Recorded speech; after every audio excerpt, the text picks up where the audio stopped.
ఆంధ్రప్రదేశ్ ముఖ్యమంత్రి చంద్రాల సారు తెలంగాణలో పసుపుకోము పార్టీని పచ్చగా చేయాలని పావులు కదుపుతున్నట్టే ఉన్నది కదా.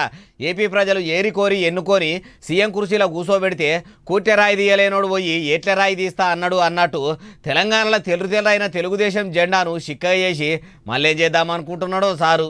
తెలంగాణ రాష్ట్రంలో పసుపుకోము పార్టీని పాములకు తెచ్చేందుకు చంద్రాల సారు ప్లానింగ్లు గట్టిగానే చేస్తుండట.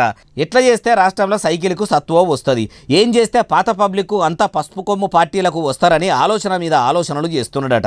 ఇప్పటి సంది ఆంధ్రాల కంటే తెలంగాణ రాష్ట్రంలోనే ఎక్కువ దినాలు ఉండాలని కూడా అంటున్నాడట.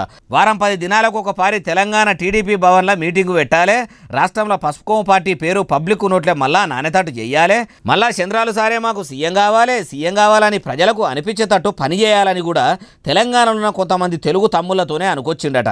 అయ్యా చంద్రాల సారు, ఆంధ్రప్రదేశ్ ఆలతు మార్చే పని పెట్టుకోక మళ్ళా తెలంగాణకు ఎందుకు రాబడితిరి? మీ ఏలుబడి నచ్చకనే ఆంధ్రోళ్ళ పెత్తనం మా మీద ఏంది? బతుకొచ్చినోళ్ళు లెక్క 4 దినాలు బతికిపోక ఇక్కడనే మీ ఆంధ్రోళ్ళు సెటిల్ అయిపోతిరి. బర్రెజన్గలో లెవట్రి జిలేలమ్మ జిట్ట మా బతుక గంజయ్య వట్రి జిలేలమ్మ జిట్ట అని పాటలు వాడి ఆటలాడి సకల జనుల సమ్మె చేసి ధూమ్ధాం వేదికలేసి మా రాష్ట్రాన్ని మేమే ఏలుకుంటామని వంటావార్పులు నిరసనలు రాస్తారోకోలు అన్నీ చేసింది ఎందుకు? మిమ్మల్ని ఎల్లగొట్టేది అందుకే కదా. అంతెందుకు రాష్ట్రంలో లడాయి లగాంచి నడుస్తున్నప్పుడు మీ పాపపు నోటితోని ఒక్క పారన్న జై తెలంగాణ అన్నారా?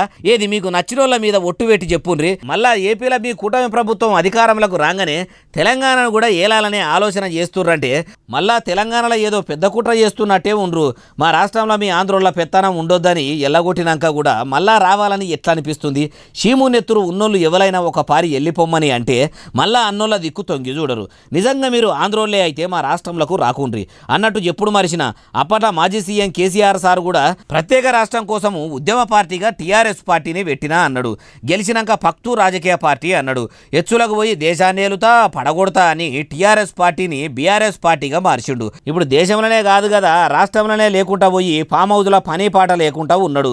ఆంధ్రను ఉద్ధరిస్తాడేమో అని ఏపీ ప్రజలు ఏరికోరి మీకు పగ్గాలపై చెప్తే ఆంధ్రప్రదేశ్ నశివ మార్చవలసింది పోయి ఇప్పుడు తెలంగాణలో సైకిల్ పయ్యాలు దింపాలని చూస్తుర్రు. మనిషికి ఆశ ఉండాలి కానీ అత్యాశ ఉండొద్దు. మీకు తెలియంది కాదు యాడ్ చేస్తున్నాం అంతే అంటుర్రు అసలు సిసలు తెలంగాణ ఉద్యమకారులు.